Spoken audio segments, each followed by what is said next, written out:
आशा पारेख, जी हाँ, भारतीय फिल्मों की एक दिग्गज और सफल एक्ट्रेस।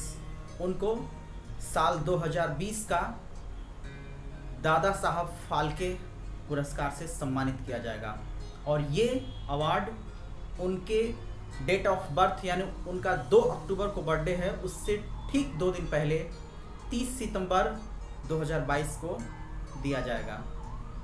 ये डिक्लेरेशन सूचना और प्रसारण मंत्री अनुराग सिंह ठाकुर ने किया है। आइए नज़र डालते हैं एक बार आशा पारेख की शख्सियत पर और उनके फिल्मी करियर पर। अगर हम उनके बारे में बात करें तो 1971 में उनको कटी पतंग फिल्म के लिए फिल्म फेयर का बेस्ट एक्ट्रेस का अवार्ड मिला था। इसके अलावा भारत सरकार ने उनको 1992 में यानी 1992 में पद्मश्री सम्मान दिया और इसके साथ साथ अगर उनकी बेस्ट फिल्मों की बात करें तो उनमें है कटी पतंग, जब प्यार किसी से होता है, मेरा गांव मेरा देश, आए दिन बहार के, मैं तुलसी तेरे आंगन की। आप उनके अनेक सारे गानों में उनकी बेहतरीन एक्टिंग और बहुत ही अच्छी डांसिंग देख सकते हैं। इसके अलावा भी बहुत सारी फिल्में हैं आशा पारेख की, जैसे माँ है, आसमां है, धोबी डॉक्टर है, बाप बेटी, उस्ताद, 100 दिन सास के रास्ते, हम हिंदुस्तानी, घूंघट, घराना, बहुत सारी फिल्में हैं। जैसे केंद्रीय मंत्री सूचना और प्रसारण मंत्री अनुराग ठाकुर ने कहा कि लगभग 95 से ज़्यादा फिल्मों में आशा पारेख जी ने काम किया है। इसके अलावा 1998 से 2001 तक, साल 1998 से 2001 तक वो केंद्रीय फिल्म प्रमाणन बोर्ड की अध्यक्ष भी रही हैं, यानी सेंसर बोर्ड जिसको कहा जाता है, उसकी चेयरपर्सन भी रही हैं। इसके अलावा जो उनकी पहली फिल्म थी उनको माँ थी, जिसमें उन्होंने एक्टिंग की शुरुआत की थी। विमल रॉय ने उनको पहला ब्रेक दिया था, ये भी बात अनुराग ठाकुर ने कहा है आज। इसके अलावा अगर हम जो सबसे ख़ास मुद्दा है जिसमें बात करना है वो ये है कि 37 इयर्स के बाद किसी एक्ट्रेस को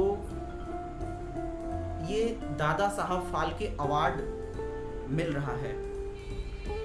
आपको बता दें कि इसके पहले इस अवार्ड पे जो मेल आर्टिस्ट हैं यानी पुरुष कलाकार हैं, उन्हीं का कब्जा हुआ करता था। आपको ये भी बता दें कि महिला के तौर पे 22 साल पहले एक आशा को दादा साहब फाल्के अवार्ड मिला था, लेकिन वो आशा जानी मानी दिग्गज गायिका आशा भोसले थी और 22 साल बाद यानी 2022 में ये जो अवार्ड मिल रहा है वो आशा पारेख को मिल रहा है। एक बार फिर से सुन लीजिए, साल 2000 में आशा भोसले को दादा साहब फाल्के अवार्ड मिला था और साल 2022 में 2020 का अवार्ड आशा पारेख को मिल रहा है। इसके अलावा महिला एक्ट्रेस की बात करेंगे यानी हीरोइन की बात करें तो 37 साल बाद ये किसी एक्ट्रेस को अवार्ड जा रहा है। इसके पहले अगर हम बात करें 1983 में दुर्गा खोटे जी को दादा साहब फाल्के अवार्ड मिला था। आप दुर्गा खोटे को अगर याद करना चाहते हैं तो जो लोग पुरानी फिल्मों के शौकीन हैं वो मुगल आजम फिल्म देख सकते हैं। उसमें जो अकबर के वाइफ का रोल जिन्होंने अदा किया है वही एक्ट्रेस दुर्गा खोटे हैं। आप उनको देख सकते हैं, उनमें बहुत अच्छा एक्टिंग किया है उन्होंने। इसके अलावा हम अगर बात करें तो दादा साहब फाल्के अवार्ड पहली बार किसी महिला को दिया गया था तो 1969 में यानी 1969 में देविका रानी को इस अवार्ड के लिए चुना गया था। तो ये कुछ फैक्ट्स हैं जिन पर आपको सोचना चाहिए अगर आप फिल्मों के शौकीन हैं, क्योंकि फिल्में समाज का आईना होती हैं और वो समाज की जो चल रही घटनाएं होती हैं उनको चलचित्र के माध्यम से, एक्टिंग के माध्यम से और परफॉर्मिंग आर्ट के माध्यम से वो दिखाती हैं, समाज को एक दिशा देने का काम करती हैं। आशा पारेख जी को बहुत बहुत बधाइयाँ। ये भारतीय सिनेमा का सबसे बड़ा अवार्ड है, सबसे बड़ा सम्मान है। ये सम्मान उनको मिल रहा है, निश्चित तौर पे वो इस सम्मान की, इस अवार्ड की हकदार हैं। वीडियो में मैंने अनुराग ठाकुर का जो पोर्टफोलियो बताया है वो सूचना और प्रसारण मंत्री बताया है, मुझसे भूल हो गई है। वो युवा और खेल मामलों के मंत्री हैं, इसके लिए मुझे माफ कीजिएगा। अब हम आशा पारेख के एक्टिंग में जो कुछ फेमस सॉन्ग्स हैं उन गानों की हम चर्चा कर दें तो आप ज़रूर सुने होंगे कि मार दिया जाए कि छोड़ दिया जाए, बोल तेरे साथ क्या सलूक किया जाए। इसके अलावा कांटा लगा बंगले के पीछे तेरी बेड़ी के नीचे आजा पिया आहारे पिया, ये सॉन्ग भी आशा पारेख पर फिल्माया गया है।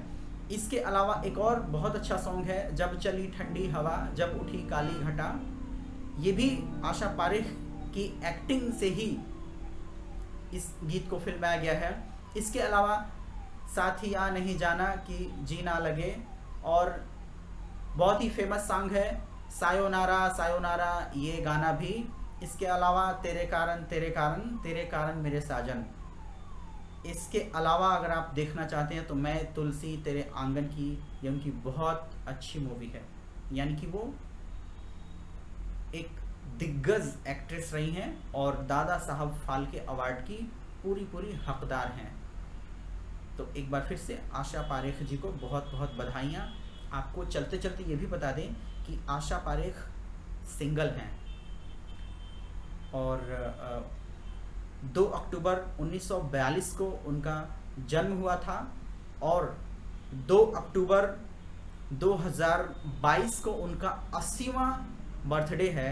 तो उनके जन्मदिन से ठीक 2 दिन पहले यानी 30 सितंबर 2022 को उनको भारतीय सिनेमा का सर्वोच्च सम्मान दादा साहब फाल्के मिलेगा। तो thank you so much for watching this video. मैं हूं सतीश पांडे। थैंक्स।